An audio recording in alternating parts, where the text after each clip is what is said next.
திருவாசகத்துக்கு உருகாதார் ஒரு வாசகத்துக்கும் உருகார். ஓம் நம சிவாய. இன்னைக்கு பதிவுல திருவாசகம் திருச்சதகத்துல ஆத்ம சுத்தி பாடலோட பொருள் விளக்கத்தை பத்தி தான் பார்க்க போறோம். இந்த பாடல்ல மாணிக்க வாசகர் சிவபுரம் செல்ல என்ன வழி அப்படின்னு சொல்லியிருப்பாரு. சிவபுரத்துல புகுந்தவர்கள் அப்படின்னா வீடு பேரு அடைந்தவர்கள். வீடு பேரு அடைஞ்சவங்க அதுல இருந்து மீண்டும் வர முடியாது. தேவலோகம் போனா கூட மீண்டும் பிறந்து வந்துடலாம். ஆனா வீடு பேரை அடைஞ்சிட்டா அவங்களுக்கு பிறப்பு கிடையாது. அதனாலதான் புகத்தக்கது சிவலோகமே அப்படின்னு சொல்லியிருப்பாரு. அப்படிப்பட்ட சிவபுரம் போக என்ன வழின்னு பார்ப்போம். சிவலோகம் புகணும் அப்படின்னா முதல்ல அந்த உயிர் தன்கிட்ட ஒட்டிட்டு இருக்கிற அறுவகை குற்றங்களான காமம், குரோதம், லோபம், மோகம், மதம், மாச்சரியம் அப்படிங்கிற அறுவகை குற்றங்களையும் ஆணவம், கன்மம், மாயை என்ற மும்மலங்களையும் முற்றிலுமா நீக்கணும். ஆனா இதையெல்லாம் நம்ம நினைச்சா மட்டும் நீக்க முடியாது. இறைவன் உதவி பண்ணினாதான் இது நடக்கும். அவர் நினைச்சாதான் இந்த உலகப்பற்றை எல்லாம் நம்மால அறுக்க முடியும். உலகப்பற்றை விட்டா மட்டும் போதாது. நம் தந்தையுமான நம் தலைவனுமான நம்மை ஆட்கொண்டருள் சிவபெருமானோட திருவடியில அன்பு வச்சு உருகணும். உலகப்பற்றோட இருக்கும்போது நமக்கு நிறைய இன்பங்கள் கிடைச்சிருக்கும். இந்த இன்பத்தை எல்லாம் விட்டுட்டு இறைவனோட திருவடிக்கு அன்பு செலுத்தினா ஏதாவது இன்பம் கிடைக்குமா அப்படிங்கிற சந்தேகம் நமக்கு வரும். கண்டிப்பா கிடைக்கும். இறைவனோட திருவடியின் மீது அன்பு செலுத்த செலுத்த பேரின்பம் கிடைக்கும்.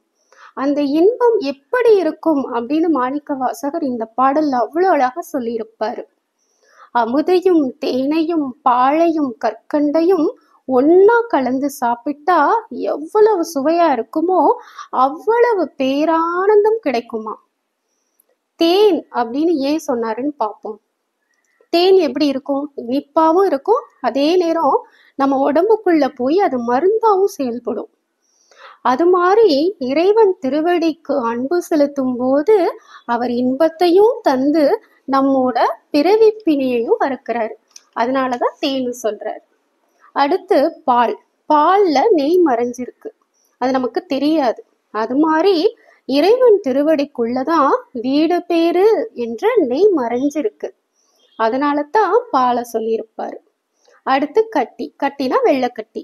கரும்பு எந்திரத்துக்குள்ள போட்டு அதை சக்கையா பிழிஞ்சு சாறை எடுத்து அதை காய்ச்சி வெள்ளைக்கட்டி நமக்கு கிடைக்கிற மாதிரி நம்ம வினைகளை எல்லாம் கரும்பு மாதிரி சக்கையா பிழிஞ்சு சாறை எடுத்து அதை காய்ச்சி நம்ம ஆத்மாவை சுத்தமாக்குறாரு. பக்குவமானதும் வெள்ளைக்கட்டி அப்படிங்கிற வேற்றுப்பேட்டு நிலையை அடையவும் வைக்கிறாரு. அதற்காக தான் கட்டி அப்படின்னு சொல்லியிருப்பாரு. ஆனா இறைவனோட திருவடியை நம்ம வணங்காம இதையெல்லாம் கலந்துண்ணும் போது வர்ற சுவை போன்ற பேரானந்தமும் நமக்கு கிடைக்காட்டி என்ன அர்த்தம்? நம்மோட தீவினை தான் காரணம். அதனாலதான் இது எதையுமே நம்மால அனுபவிக்க முடியல.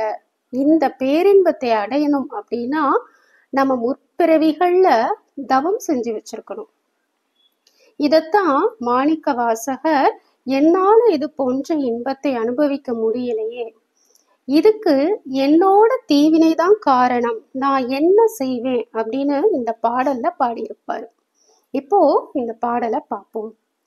புகுவது ஆவதும் போதரவு இல்லதும் பொன்னகர் புகப்போதற்கு உகுவது ஆவதும் மெந்தை எம்பிரான் என்னை ஆண்டவன் கழற்கு அன்பு நெகுவது ஆவதும் நித்தளும் அமுதோடு தேனோடு பால்கட்டி மிகுவது ஆவதும் இன்றியனின் மற்றிதற்கு என் செய்கேன் வினையேனே அப்படின்னு அவ்வளவு அழகா பாடியிருப்பார். நாளை அடுத்த பதிவில் பார்க்கலாம். ஓம் நம சிவாய.